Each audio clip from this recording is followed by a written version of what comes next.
Advertencia, lo que viene a continuación es no apto para mentes aburridas. Las opiniones vertidas en este programa son de exclusiva responsabilidad de nuestra insaciable curiosidad. Señoras y señores, porque todo en la vida tiene su ciencia. Aquí comienza All You Need Is Love. El show de ciencia y tecnología más querido del mundo. Con la conducción del periodista Iván Rimaza.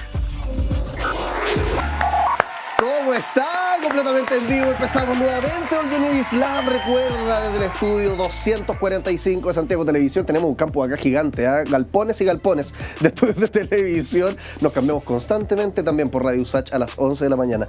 Oye, ¿y si la luz se cortara para siempre?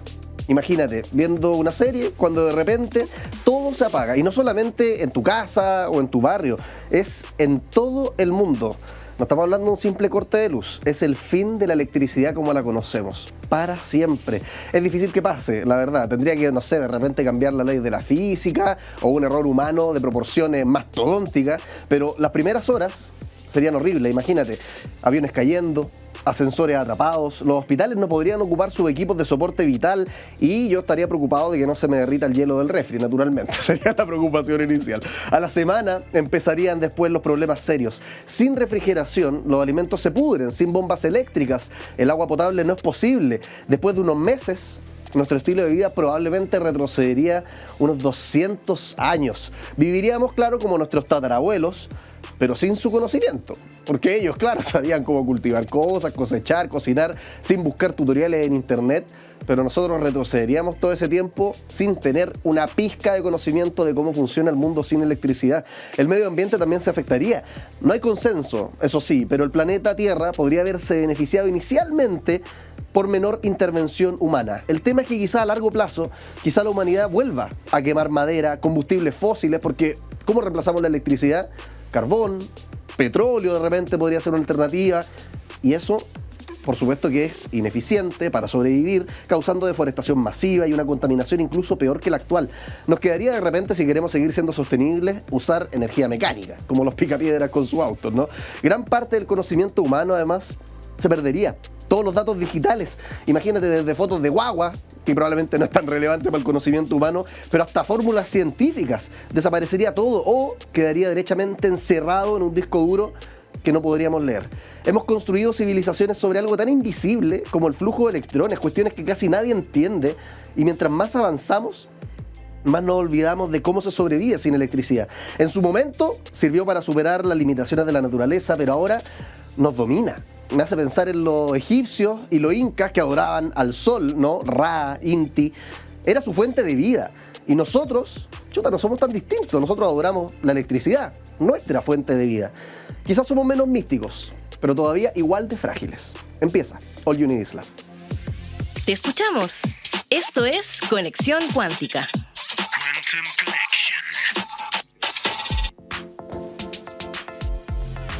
Acá empiezan los 5 segundos de fama que tienes tú si quieres participar en nuestras redes sociales.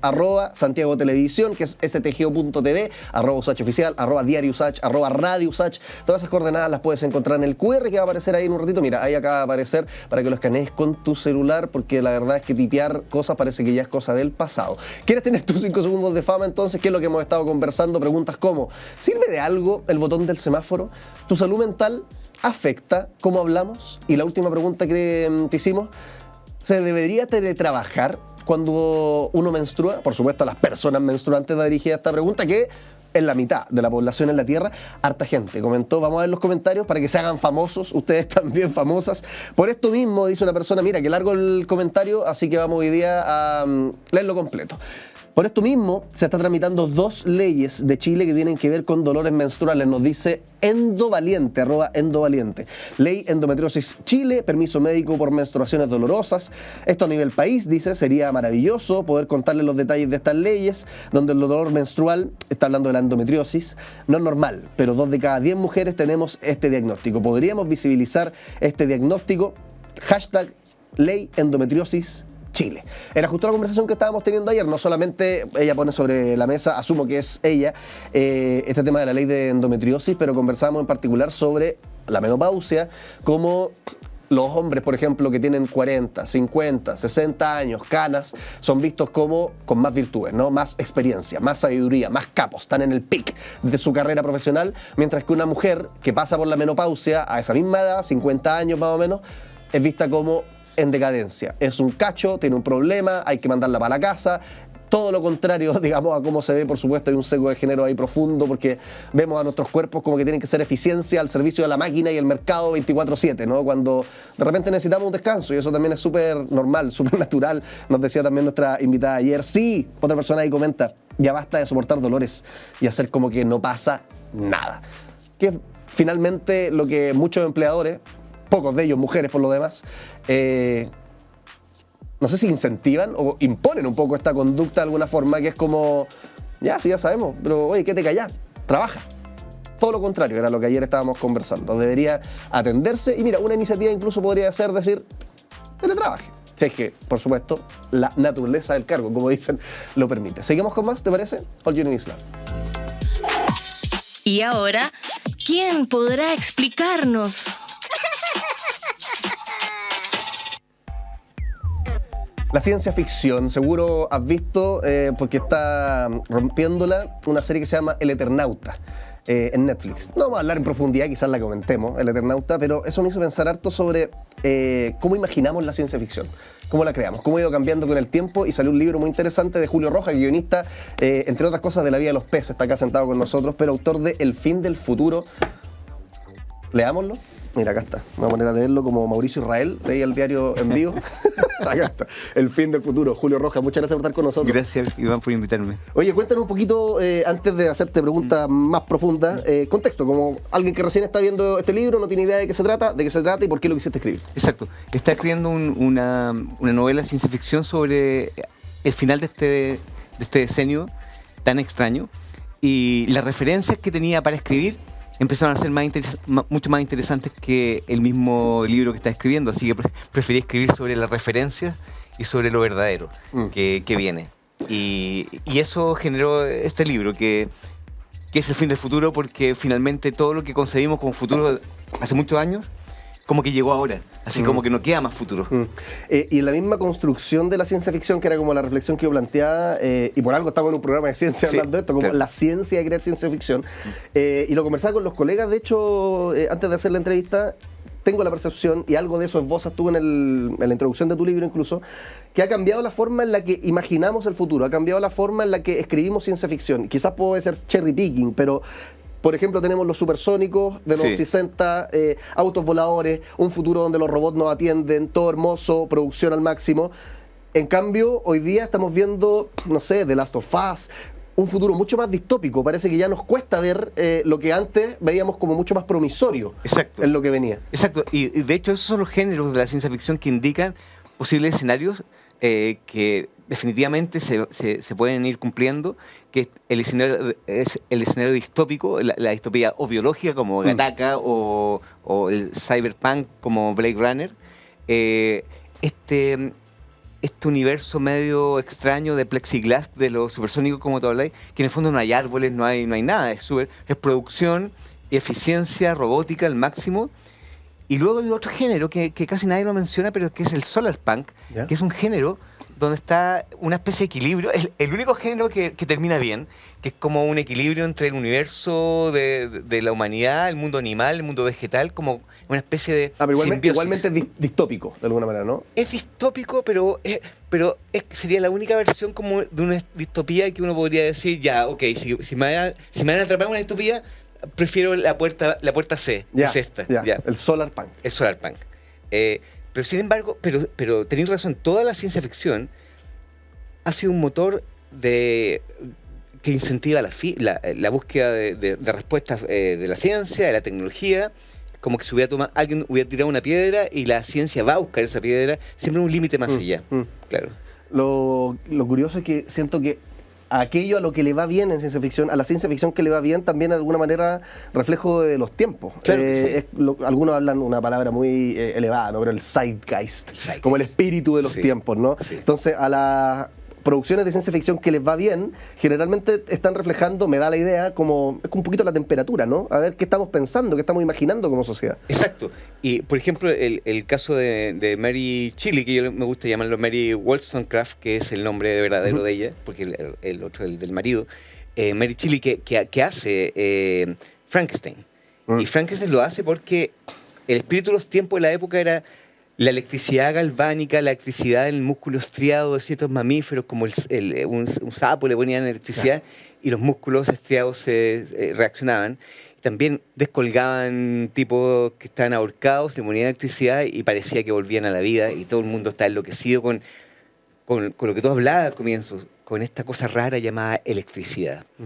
Y ella concibe en la villa, esta villa suiza donde se juntan Polidori, Lord Byron y todos para escribir cuentos de ciencia ficción, concibe Frankenstein. Lord Byron, el señor de Jekyll and Hyde, ¿no? No, eso es... no. Otro, claro. El poeta Lord Byron, claro. Lo que hace finalmente es que toma el espíritu de la época y dice, voy a escribir sobre ¿qué pasa cuando uno crea un ser artificial? Y eso funda un género, y todos los seres artificiales destruyen finalmente al creador. ¿Te has fijado? Hasta desde ahí en adelante no hay ni una sola película donde el ser artificial funcione bien. Siempre se va contra el creador. Y es una advertencia gigante. Claro. O en el espacio también están las máquinas, digamos, que controlan las naves espaciales, que son misteriosas y de repente se rebelan contra nosotros. O sea, viene desde hace harto tiempo. Claro, exacto. Viene desde hace harto tiempo. Porque pareciera que hay una especie de... Uno dice, entonces no hay que construir seres artificiales, por supuesto, pero aparte de eso, siempre hay como 4 variables en eso. Siempre hay como una élite de tecnocreadores, como es un poco irresponsables, como Parque Jurásico, que en el fondo hay una frase maravillosa en Jurassic Park que dice: ustedes estaban demasiado preocupados en saber si podían hacerlo y no si debían hacerlo. Y eso es lo que pasa en Silicon Valley, finalmente. Nadie nos preguntó si queríamos inteligencia artificial en ¿Y por qué encontré que Frankenstein y su autora son tan importantes para el desarrollo de la ciencia ficción? ¿O marcan, digamos, son un buen ejemplo a analizar para esto que estamos hablando como del fin del futuro? Exacto. Bueno, porque primero funda el género de la ciencia ficción, por primera vez no es fantasía, es una narración que tiene una base científica y hay una línea científica que respalda eso. Eso es lo primero. Y para esta joven de 18 años eso revoluciona todo. Y luego, los pasos que genera la narrativa son los pasos que deberíamos observar en este momento en las grandes Big Tech y los grandes como problemas éticos que están generando, que es, mira, alguien genera algo nuevo que es una réplica del ser humano. Luego, no sabe si eso es bueno o malo y algunos como que lo abandonan o lo dejan a su libre albedrío y no lo regulan. Y esa regulación se desalinea y luego busca respuestas, y luego al buscar respuestas, los hombres siempre traicionan, la humanidad siempre traiciona al ser creado. Y esa traición táctica genera destrucción. Oye, tu espíritu, porque parte de la ficción también está teñido por este contexto que lo huelo, quizás me equivoco y por eso te pregunto directamente, como de, no sé, resignación, miedo, frustración. ¿Te gusta? ¿No te gusta? ¿Te atemoriza? ¿Te fascina? ¿Qué adjetivos, qué emociones le pondrías a lo que te pasa a ti con el estado actual, digamos, de la inteligencia artificial? Tú mencionas Silicon Valley, que es básicamente lo mismo que Frankenstein, ¿no? Pero la analogía. Sí, bueno, todas las anteriores. Primero, susto. Lo que pasa es que esto es un espectro y han pasado 20.000 años desde... Pasaste de la sorpresa al miedo. Exacto, claro que sí. Porque han pasado 20.000 años desde la llegada de ChatGPT al territorio. En el fondo son 20.000 años de evolución máquina, 4 años de evolución humana, pero realmente eso ha pasado. Al comienzo uno dice, ¿deberíamos juguetear con el lenguaje humano en los grandes modelos de lenguaje? ¿No es peligroso eso? Luego llega un momento de, oye, espera, ¿no hay una violación gigante de los derechos de autor? Que también pase por eso, uno va pasando por esa etapa. Pero ya es inválido empezar a pegarse en eso, porque vamos avanzando y hay un momento que uno... Es como cuando Terminator llega a tu casa a matarte, que uno empieza a preguntarle, disculpa, esa pistola que tienes, que me estás apuntando, ¿tiene derecho? ¿De dónde? ¿Está inscrita esta arma? No, finalmente tenéis que ser parte como del estado de los tiempos. Hay una especie de resignación y tengo la sensación de una especie de, nunca lo había pensado, de un optimismo en que una IA que se haga cada vez más inteligente que un ser humano no tiene por qué ser destructiva un ser humano y que incluso se puede ir contra los psicópatas creadores de las compañías, que básicamente hemos visto que parecen villanos de una película de Marvel, pero no van a poder controlar una entidad que es más inteligente que ellos. Está apareciendo harto eso último, yo diría, ahora. Ahora. Pero yo creo que es efecto también de imaginar escenarios como los que pone en El fin del mundo, Claro, ¿no? Que quizás son más pesimistas, donde las cosas salen mal, y darse cuenta que eso es más bien perteneciente al mundo de la ciencia ficción que de la realidad. Exacto, claro. Porque mira, piensa esto. O sea, no sé si hay alguien que nos esté viendo ahora que genuinamente crea que de acá a 5 o 10 años más ChatGPT nos va a matar. Yo creo que cada vez eso está desapareciendo. No, claro, ahora, si nos mata va a ser por una instrucción que no tiene una ética detrás, lo cual también es aterrador. Es como... Pero no es porque quiere. No porque quiere. Hay un ejemplo claro que es como a una fábrica que construye Eclipse y hay una especie de neodepredador, tecnocapitalismo que destruye toda la vida y la galaxia completa porque esta máquina enloquece y empieza a hacer clips en todo. Claro. Ya. Pero básicamente tiene que ver con la orden de hacer clip. Pero la inteligencia básicamente también tiene que ver con la manera de resolver problemas del universo físico. Y es un mal negocio para una IA súper inteligente destruir un planeta, pitearse a toda una especie, sino que tengo la sensación de que va a generar soluciones. Pero aquí viene un tema, soluciones desde un nivel de comprensión y conocimiento tan alto que no nos va a poder explicar por qué está haciendo esas cosas. Es como decir, mira, tienes cáncer, toma esta pastilla, pero ¿cómo funciona? No te puedo explicar. Tardaría 20 años en explicarte. Claro. Oye, y a la hora de escribir ciencia ficción, Julio, tú escribiste Caso 63, un podcast exitosísimo en Spotify, pero también otra serie que no tiene mucho ciencia ficción, la película de Matías Vice, La vida de los peces. Sí, claro. Entonces quiero comparar como desde la creación, ¿qué desafíos tiene una y otra? Es muy distinto, porque me imagino al escribir La vida de los peces o cualquier drama que no sea ciencia ficción, sino que ficción nomás, uno ya conoce cómo el mundo real, cómo funciona, sabemos las emociones más o menos, podemos imaginar y entrar y escribir. Pero en la ciencia ficción me imagino que hay que como que estudiar un poco, hay que... creo que ya entendiste la pregunta. Sí. ¿Qué Mira, diré?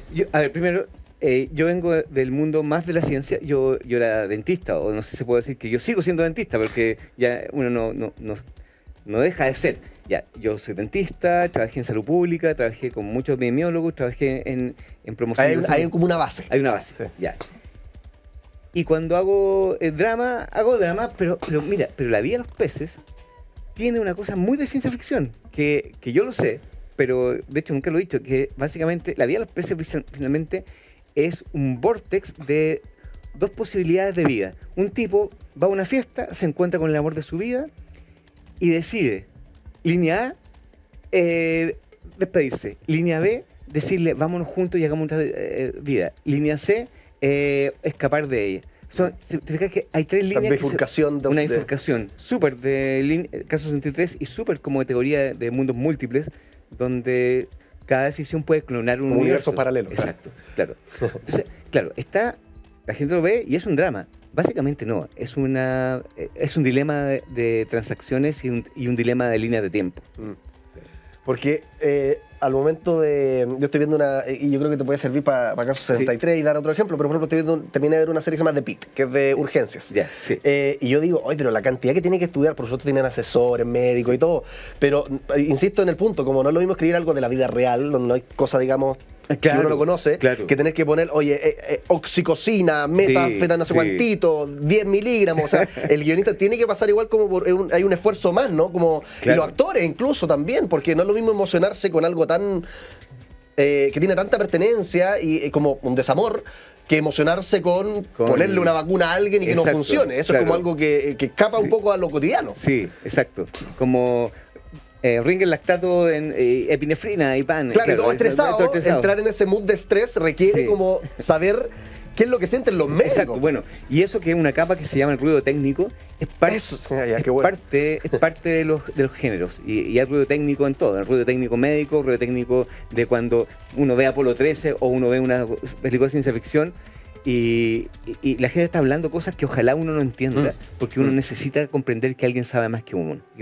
Sí, y es parte de Es eso. un buen concepto el ruido técnico. Sí, el ruido técnico es vital, porque si no es como es como cuando alguien hace una cosa y uno dice, no, esto es súper sospechoso, yo estoy entendiendo todo. Oye, Julio, acá tenemos, como te has dado cuenta, preguntas fascinantes, pero también tenemos juegos. Y dentro de los juegos está esta pecera que ustedes la pueden ver por las pantallas de Santiago Televisión. Muchos papelitos dentro, te explico, Julio. Los niños de All You Need Is Live ya saben cómo funciona, pero cada uno de estos papelitos tiene una frase, mira, ahí no te voy a mostrar más, pero Ya. están escritos. ¿Sí?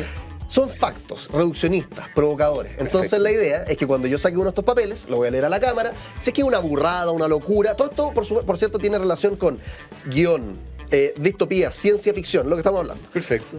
Si lo que digo es una burrada, tú lo tienes que corregir y decirme por qué es una falsedad. Ok. Si es que lo que digo es totalmente cierto, lo confirma y me explicas también por qué es cierto. Claro. Y si no, lo matizamos. Ya. ¿Te parece? Vamos. Ya, acá está un papelito que va a ir al agua por temas de transparencia. Sacamos otro mientras conversamos con Julio Roja, guionista, autor de este libro que tengo a mi derecha, El fin del futuro.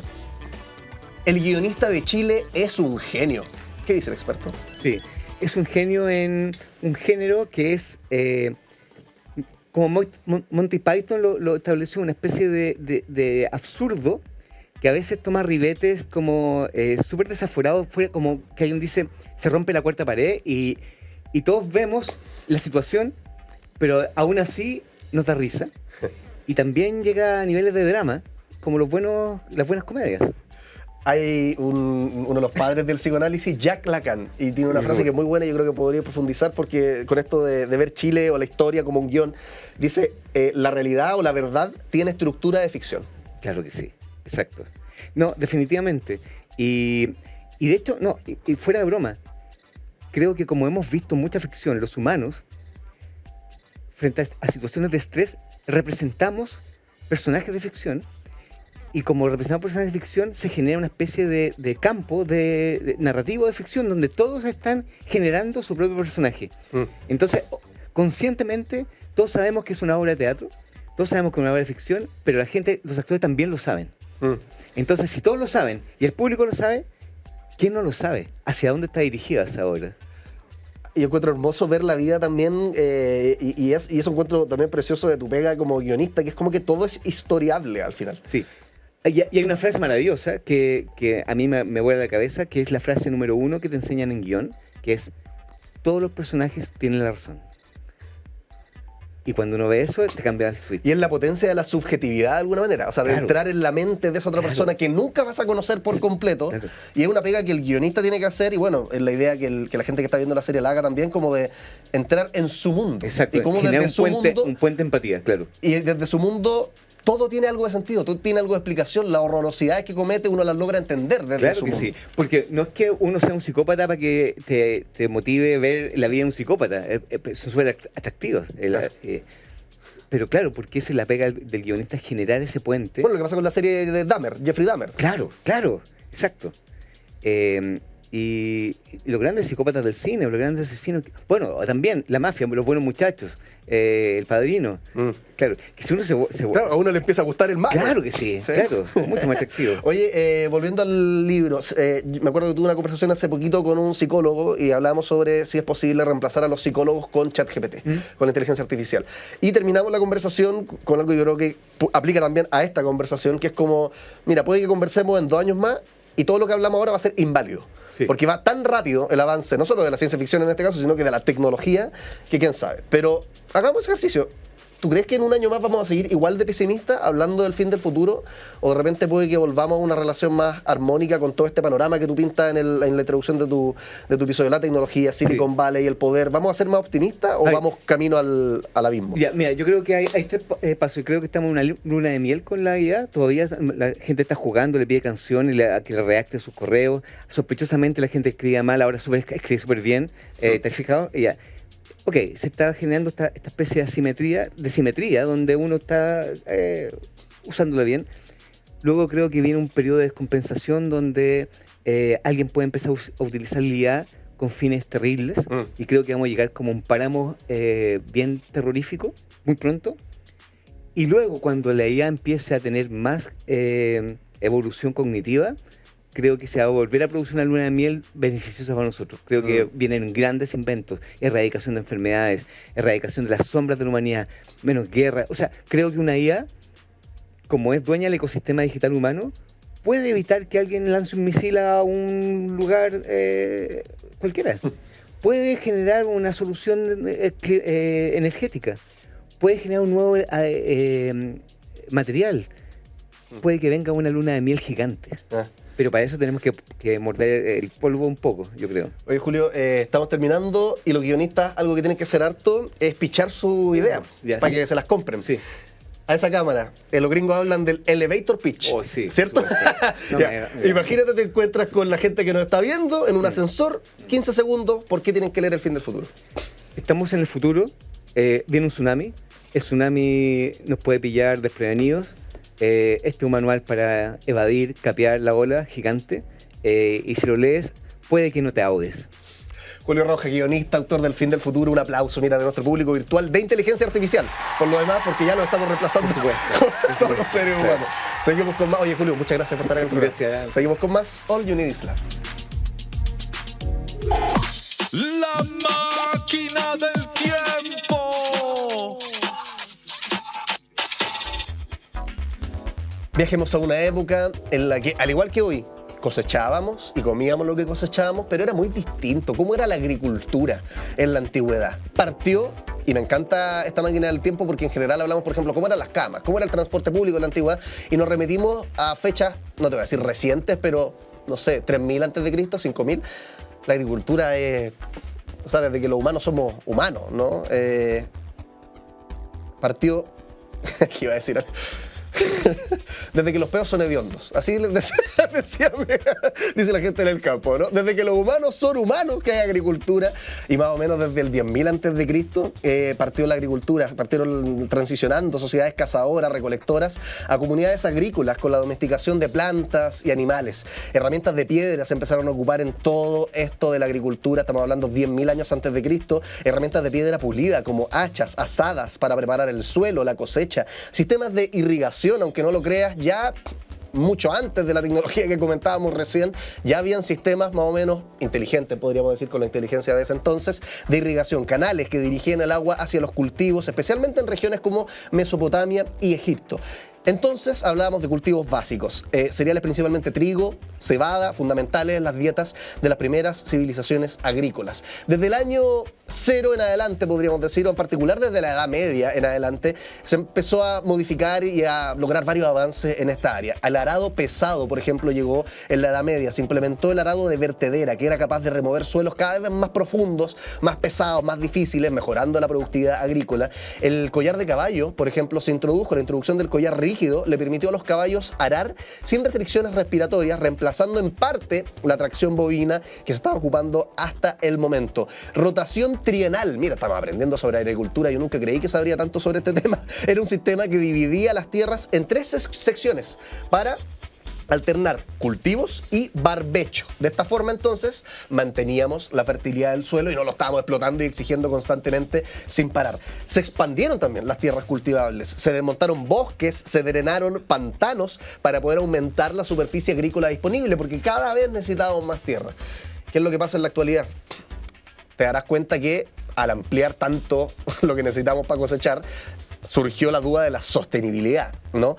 Hay un enfoque entonces ahora mucho más en prácticas agrícolas que minimizan el impacto ambiental, agricultura orgánica, conservación de recursos naturales. Se ocupa también tecnologías como GPS, sensores para optimizar la siembra, riego, fertilización, drones agrícolas incluso que te miden no solamente el pH, las temperaturas, sino que te dan todo tipo de tiempo real sobre el estado de las plantaciones, biotecnología, que ahí ya entra como la polémica, ¿no? El desarrollo de cultivos genéticamente modificados para resistir plagas, condiciones climáticas adversas, que en general mejoran el rendimiento también de los cultivos.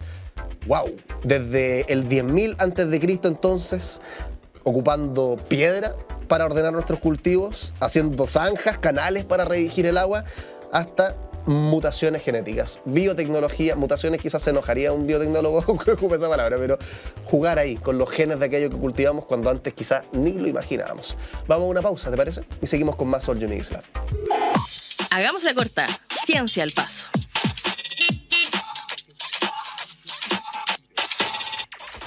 ¿Te gustaría saber si tu gato, cuando maulla, está pidiéndote churu, atún, comidita, agua o simplemente te está insultando? Acabo de sembrar, yo lo sé, un miedo que probablemente antes no tenías. Pero el tema es que el gigante tecnológico chino Baidu, que es dueño del mayor buscador de ese país, ojo, a veces, ahí escuchamos un gatito que tenemos encerrado en el estudio. No, ojo, que ahí está el gatito de nuevo. A veces nos quedamos nosotros encerrados en nuestro occidente y creemos que Google domina todo, así como Hollywood domina todo y está Bollywood. Ya. Está Baidu en China, que es igual o más grande que Google. Bueno, Baidu entonces patentó un sistema que promete traducir maullidos a palabras mediante inteligencia artificial.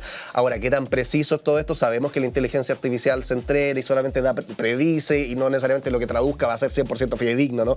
Pero de alguna manera nos podría como ayudar a generar algún patrón de reconocimiento. Una propuesta que ya se registró ante la Administración Nacional de Propiedad Intelectual de China pretende decodificar lo que los científicos llevan décadas intentando, el lenguaje animal. Está la película, de hecho, de los Thornberrys, que lleva esto al máximo, ¿no? Y es como, ¿qué pasaría si los entendiéramos derechamente? El sistema lo que va a hacer es recopilar sonidos, comportamientos, señales fisiológicas de los animales para procesarlos mediante inteligencia artificial, identificar así estados emocionales, si es que los hay, y finalmente convertirlos en lenguaje humano. Un proyecto, por supuesto, ambicioso y, como te digo, no necesariamente va a terminar traduciendo fielmente, porque eso implicaría pensar que en los cerebros de todos estos animales hay algo como lenguaje humano, ¿no? Entonces, como simplemente son equivalentes. Pero el proyecto busca una comunicación emocional más profunda, dicen, entre especies. Aunque queda por ver si realmente podemos mantener conversaciones profundas, filosóficas, por ejemplo, pista a lo que vamos a conversar en breve, con nuestro gato, o si solamente vamos a descubrir si es que nos pide comida o si se siente estresado, que yo creo que es como un poquito lo más probable que ocurra, como recibir señales, más o menos, más que pensamiento crítico a través del lenguaje con estos animales. Fuera de China, se están llevando a cabo varios esfuerzos para tratar de interpretar lo que los animales quieren transmitir, cosas similares. Por ejemplo, investigadores en el proyecto SETI, que es una iniciativa de traducción de cetáceos, han estado usando análisis estadístico, inteligencia artificial desde hace varios años para entender cómo se comunican las ballenas, mientras que el proyecto Especies de la Tierra, que es una organización también sin fines de lucro, está tratando de usar inteligencia artificial para decodificar la comunicación animal. Y en todos estos casos, más o menos, el procedimiento es el mismo. En el caso de las ballenas, muchos micrófonos grabando sus comunicaciones y los sonidos que emiten, luego apareándolas con posibles significados y generando patrones de predicción. Lo mismo podría pasar con los gatos. Yo quiero que hagan uno para perros, porque yo no tengo gatos, tengo un perro en mi casa. Así que podríamos ahí comunicarnos mejor. ¿Qué te parece? No sé, pues cuéntanos en las redes sociales. Nosotros seguimos con más All You Need Is Love. El que sabe, sabe. Y el que no conduce. El colegio marca nuestra vida literalmente y también moldea a las sociedades, pero ni te imaginas cómo. Vamos a hablar sobre esto con Mario Sobarzo, filósofo, académico de la USACH. Mario, ¿cómo estás? Nuestro público virtual te aplaude. Muchas gracias por estar acá en el programa. Muchas gracias a ti, Iván. Bueno, no podía dejar de hacer el comentario de que, a propósito de lo que hablaba recién, hay una gran novela de Clifford Simak, y el invitado anterior, ¿no? Que se llama Ciudad, y que analiza la posibilidad qué pasaría si los perros pudieran desarrollar lenguaje humano y que el cambio cultural. ¿Qué pasa? Notable la novela, está basado en cuentos que supuestamente habrían sido recopilados de la etapa prehistórica de los perros, en la cual ellos no tienen recuerdo, los perros contemporáneos, y que hablan de unos dioses que son fantasía, por supuesto, que serían los humanos. Te cuento de inicio nada más, porque cada historia son maravillosas, la hipótesis de lo que va sucediendo dentro de una novela. Así que te lo recomiendo. Ciudad de Clifford Simak, para que lo busquen. Oye, Mario, lo que nos convoca, el colegio. ¿Qué aprendemos en el colegio? ¿Por qué aprendemos lo que aprendemos? ¿Cómo podemos mejorarlo? Muchas preguntas que podríamos estar 6 horas, yo creo, respondiendo. Sin duda. A ver, yo partiría con una cuestión que siempre señalo, ¿no? Que lo hablamos, mis estudiantes están un poco aburridos con el tema. De que yo siempre digo que todo sistema educativo, todo sistema educativo se sustenta y puedes analizarlo a partir de 6 preguntas. Ya. Las 6 preguntas tienen que ver con 4 preguntas que son propiamente educativas, que se resuelven en el aula, que tienen que ver con una decisión que toman los ministerios hoy por hoy, pero antiguamente lo podían tomar las sociedades, que son qué se enseña, cómo se enseña, que tiene que ver con las metodologías, quién es el tipo de estudiante que estamos construyendo y quién es el tipo de docente, profesor o especialista que es el que realiza la actividad. Eso es propiamente educativo. Pero hay 2 preguntas que son preguntas filosóficas y políticas. La primera es ¿por qué se enseña? los principios, los valores, las creencias, lo que una sociedad considera un elemento que los articula, ¿no? Aquellos elementos que no son demostrables, porque los principios no podemos demostrar si son válidos o no son válidos. Y la pregunta política, que es la pregunta por los objetivos, los fines que una sociedad tiene. Yo intento dar la explicación, las preguntas educativas son más o menos obvias, ¿cierto? Que se enseña hoy día, podríamos preguntar, porque se enseña más, inglés, exactamente. Pero ¿por qué se enseña eso? Eso es una pregunta muy importante. Y yo pongo el ejemplo, a propósito, los padres lo van a entender muy claramente, respecto de los principios. ¿Qué debemos hacer con un hijo? Debemos hacer que se frustre y que tenga ciertas limitaciones, por ejemplo, una guagua que se pone a llorar y salir nosotros, dejarlo que llore un rato porque eso le ayuda a resolver los problemas solo, o debemos darle todo inmediatamente para ayudarla a que ella o él, pueda, sentirse satisfecho. Son dos filosofías, dos completamente distintas, porque una le hace la cosa difícil a la guagua y la otra se la hace mucho más fácil. Y por supuesto esto tiene que ver con los objetivos que queremos lograr, con los fines que queremos conseguir, porque pensamos aquellos que, por ejemplo, creemos de que un poco de frustración no es mala, porque en el fondo la vida es una cosa que es difícil. En cambio aquellos que dicen no, porque la vida va a ser tan difícil que mejor hagamos la vida hoy. Son principios distintos y que plantean concepciones distintas con respecto a lo que es esto. Lo que hoy día tenemos nosotros con la escuela es una construcción. ¿Chilena o mundial? Mundial. Chile en esto no es muy distinto a lo que ocurre en Alemania, Francia, etcétera. Podrá haber diferencias en el modo de concebir la escuela, pero exactamente la idea de currículum, que es una palabra muy interesante que viene del latín, que significa carrera, ¿no? ¿Qué carrera vas a tener tú? ¿Cómo vas a desarrollar esta carrera? ¿Cómo la vas a correr? ¿Cuánto tiempo te vas a demorar? Si es una carrera de 100 metros plano o de 5.000 metros plano, etcétera. Eso es el currículum, ¿no? Y es muy interesante porque el currículum es moderno, igual que la escuela. Nacen con la modernidad porque por primera vez hay un gran cambio cultural que tiene que ver con que los estados deciden hacerse cargo de la educación.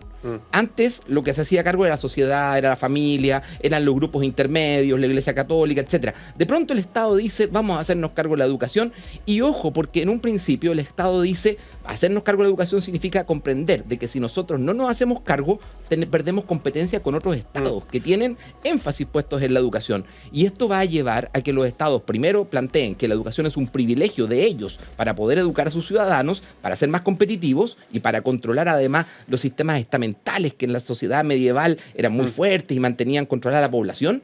Y por otra parte, poco a poco esto va a ir evolucionando hasta convertirse en derechos de las personas con respecto a la educación. Me llama la atención esa evolución porque voy a un ejemplo, no sé si es bueno, ahí tú eres el filósofo, tendrás mejor ejemplo, pero por ejemplo el señor Aristóteles, que siempre se dice que no hay nada escrito, sino que todo lo que él habló son casi que apuntes de sus estudiantes. Ahí, y quizás me equivoco de nuevo, pero me queda como esta idea media romántica de que el saber y el conocimiento era más para aumentar la virtud de cada uno, ¿no? Era, quiero ser más grande, quiero saber, quiero entender lo que me rodea, quiero entenderme, entre otras cosas. Con el tiempo, tú mencionabas la Edad Media, imagino que el feudalismo ahí es clave, pero ahora el capitalismo más todavía. El colegio es como para tener una pega, para tener un sueldo y ojalá ser el mejor trabajador. Y muchas veces pasa, y yo lo he escuchado en la universidad y en el colegio, como hoy cantidad de cuestiones que vienen a enseñar en la universidad y no sirven para nada. Pensando que aquello que sirve únicamente es para tener un mejor sueldo, tener una mejor pega. ¿Qué pasó en ese cambio? Después vamos a analizar, porque asumo que eres bien crítico de este escenario actual. Pero ¿qué pasó en ese cambio? Es que ese es el problema de fondo, ¿no? No hay un mejor sistema educativo. Eso es una cuestión que no hay un mejor sistema educativo, sino que cada sistema educativo es correlacional, está relacionado directamente con la sociedad en la que está construido. Toda sociedad construye un sistema educativo para producir tres grandes efectos: para poder transmitir la información técnica necesaria para poder administrar la vida, ¿no? Por ejemplo, aprender a lavarse los dientes, a limpiarse las orejas, el tema de la higiene, la disciplina, etcétera. Son cuestiones técnicas, ¿no? Que tienen que ver con la supervivencia básica al interior de la sociedad. Después hay cuestiones de profesionalización. Ahí donde es que ya entra el tema de la formación para el trabajo, o la formación para la vida, o la formación para la obediencia, como podía ser en la Edad Media, el hecho de ser humilde. El ser piadoso significaba ser humilde con respecto a la autoridad que teníamos arriba. Y después hay un tercer nivel que es la formación valórica, la formación ética, la formación moral.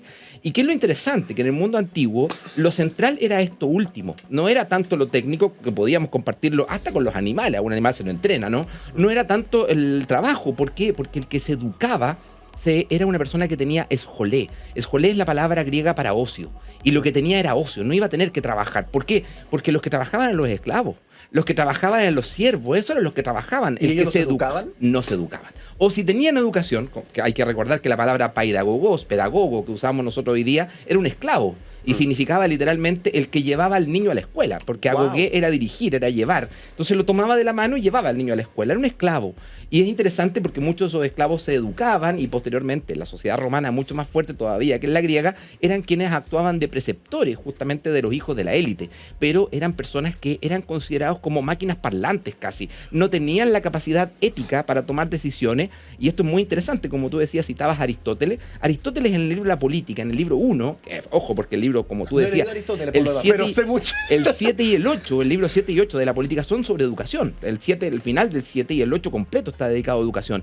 Pero el libro 1 de Aristóteles nos dice que la diferencia entre los griegos y los bárbaros es que los griegos tienen capacidad rectora, que es la razón. En cambio, los bárbaros no tienen eso, y por eso es que los hombres y las mujeres son iguales, porque entre ellos no hay capacidad rectora. Entonces era interesante porque educar la virtud significaba educar al buen ciudadano, educar a aquel que era el que estaba llamado a participar en la política, a tener derecho a voz, a tener rostro. Lo que hoy algunos colegios tienen media hora apenas de educación cívica, que le llaman, ¿no? Sería como una reminiscencia. Porque hoy por hoy no es lo fundamental la educación cívica. Sabemos que hoy día la educación cívica se hace en otro lugar. De hecho, yo siempre he planteado la tesis de que cuando se eliminó la educación cívica, que fue entre la transición entre el gobierno de Eduardo Frei y el gobierno de Ricardo Lagos, en ese intertanto, ¿no?, que también estuvo a punto de desaparecer la filosofía y quedó reducida a menos horas, etcétera. En esa transición, en la cual estaba el ministro Vitar, no olvidemos los ministros que estaban, ¿no? La ministra Elwin, que en ese momento era Mariana Elwin, ¿cierto?, que era ministra de Educación, etcétera. Ellos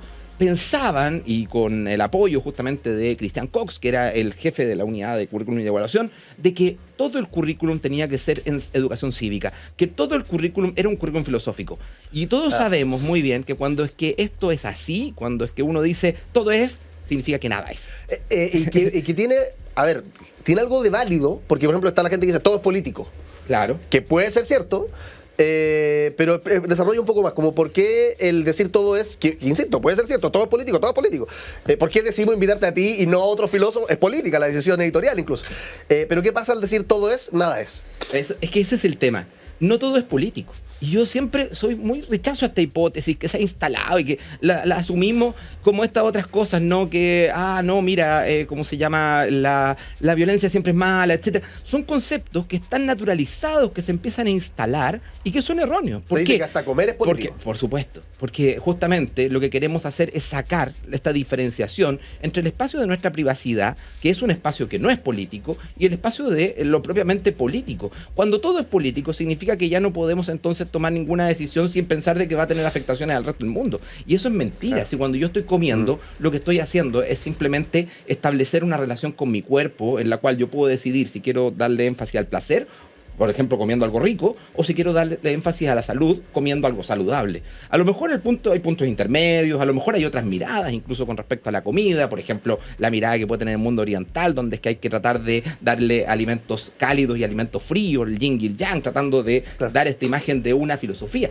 Pero lo que está detrás son siempre filosofías que, en el fondo, tratan de politizar las acciones, y el peligro de esto es que cuando politizamos todo, lo que en realidad no nos queda es espacio justamente para las grandes decisiones políticas. Mucho de esto es un discurso posmoderno terrible que se ha ido construyendo, se ha ido levantando, y que en el fondo te das cuenta de que debilita al final la política. Debilita no solo la política, debilita la posibilidad de una racionalidad, debilita la posibilidad de que lleguemos a acuerdos, debilita la posibilidad de que pongamos los énfasis en las cuestiones que son centrales, porque como empezamos a politizarlo todo, resulta que de pronto alguien, no sé, pasea de cierta forma a su perro, y eso como político, entonces tú me estás haciendo una afectación. No, eso no es una cuestión, una afectación, es un conflicto que puedo tener yo contigo, pero no por eso vamos a convertir todo esto en política. Dejemos la política para el espacio público, dejemos la política para la acción política, para la cuestión que tiene que ver con la organización, con lo colectivo, con la posibilidad de actuar sobre la transformación de lo social, pero dejémosle también espacio a la gente para que pueda vivir su vida en forma personal, en forma privada, y que tenga las posibilidades efectivamente de decir, esto es una cuestión con mi pareja, con mi señora, con mi hijo. No lo convirtamos todo esto en que estamos hablando de política, porque cuando es que llegamos a ese tipo de situaciones, ese es el gran concepto, y esto lo dice una filósofa que se llama Hannah Arendt, que es el gran supuesto del totalitarismo. El totalitarismo quiere politizar todo y quiere que toda la vida privada, todos los ámbitos de la vida de la persona se conviertan en políticos. ¿Por qué? Porque en el fondo no te quiere dejar espacio a tu libertad, no te quiere dejar espacio a esta gran creación de la modernidad que parte en San Agustín, que es la idea de que tenemos un ámbito interior, un ámbito personal, y que ese ámbito personal nosotros podemos efectivamente defenderlo, podemos construirlo como un ámbito mío, no como un ámbito que afecte a otro. Cuando es que separamos esta diferencia, terminamos en el totalitarismo.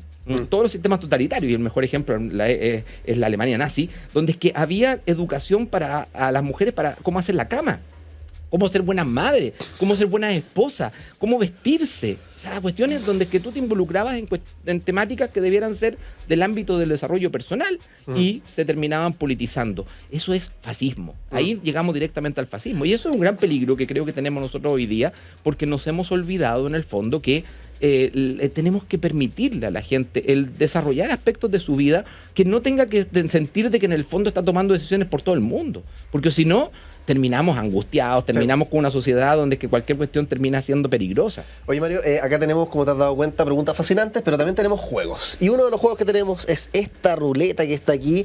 Tú dirás, ¿qué vamos a jugar? ¿Cómo mezcla el juego con la filosofía? Este conductor está vuelto loco. Cada uno de los colores de la ruleta. Me encanta el juego, ¿eh? Sí. Y de hecho, todos los científicos que yo digo, todos dicen todo lo contrario, juguemos más. Juguemos más. Totalmente. Oye, cada uno de los colores de esta ruleta se corresponde con una pregunta que está formulada como la formularía un niño o una niña sobre lo que es educación, filosofía, el aprender. Entonces puede que sea me da provocadora la pregunta, pero la idea es que tú la tomes lo más en serio posible desde tu expertise. Vamos a volver al tema de educación. Esa es la idea. Pura pregunta sobre educación. Vamos a girar la ruleta, ¿te parece, Mario?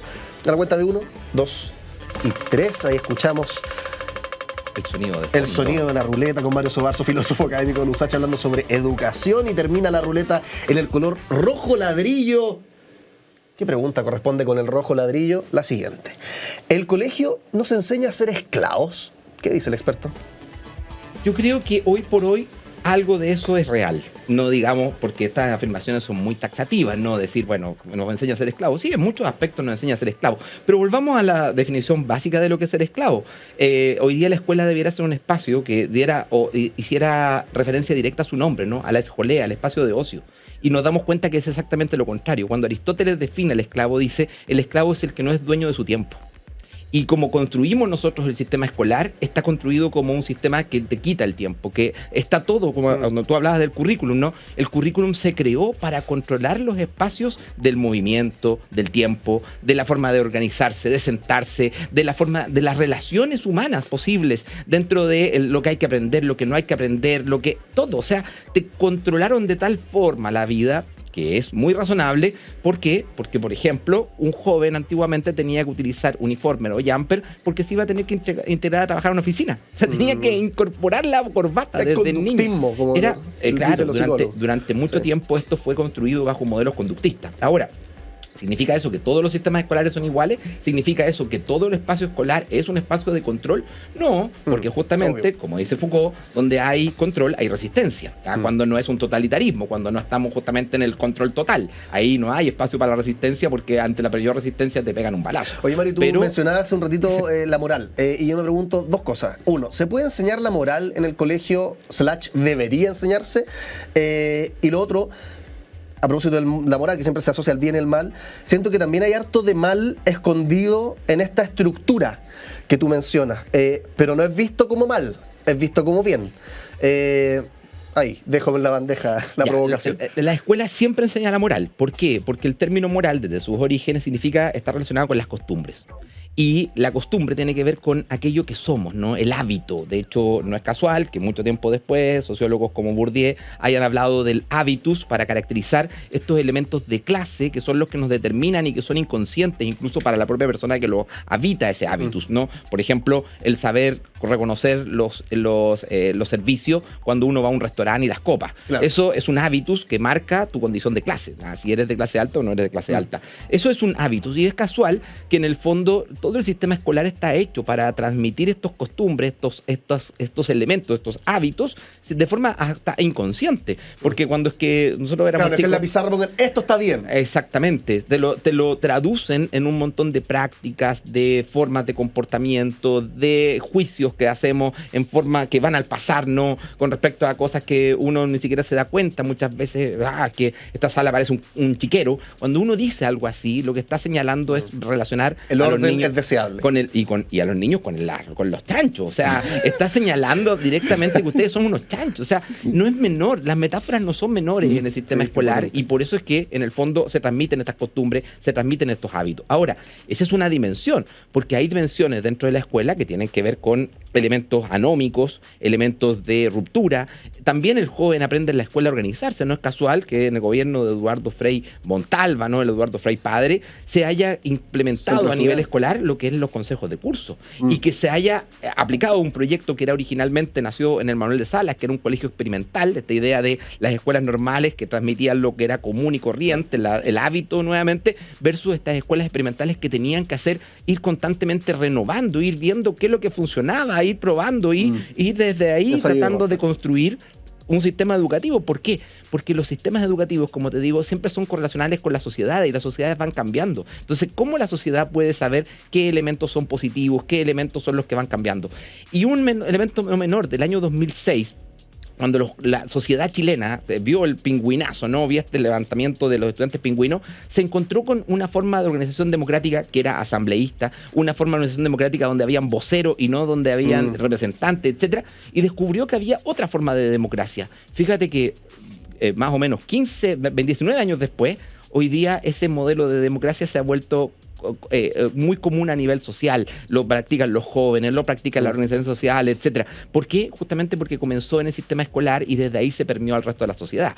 Que hoy día pueda estar más o menos cuestionado es otra cosa, pero que en su momento esto que comenzó en el sistema escolar, que fue creado por los estudiantes, porque no fue una cuestión que partió desde sus profesores ni de la institucionalidad, que fue construido por los estudiantes, se volvió, permeó al resto de la sociedad, y él logró que justamente gracias a eso la sociedad aprendiera otras formas de organización, otras formas de participación, otras formas de acción política también, como puede ser la acción directa, que había sido olvidada después de la dictadura. Entonces hemos visto cómo, por ejemplo, una cuestión como esta, que no es parte de la institucionalidad escolar, puede emerger a partir de la escuela, ¿no? Cómo puede relacionarse a partir de la escuela. Mario Sobarzo, filósofo, académico de la USACH, estamos hablando. Mira, las preguntas que él nos planteó al inicio tratamos de responder algunas. ¿Qué se enseña en el colegio? ¿Cómo se enseña? ¿Cuáles son los estudiantes que construimos? ¿Cómo son los profes que nos enseñan? ¿Por qué se enseña? Ojalá haya respondido algo de eso. El aplauso entonces de nuestro público para Mario Sobarzo, y muchas gracias por estar acá en el programa. Muchas gracias por la invitación, Iván. Y bueno, siempre un gusto poder compartir y poder dialogar sobre estos temas, que además son temas que son relevantes más allá propiamente de la escuela, en una sociedad que está tan atravesada por contradicciones, sí, ¿no? Y por tantas cosas, y en un mundo que además está viviendo crisis que son brutales, como puede ser estar viviendo frente a las cámaras un genocidio, y que muchas veces nos hacemos los lesos. Sí. Mario Sobarzo, muchas gracias. Muchas gracias. Bien, seguimos Iván. Con más All You Need Is Love.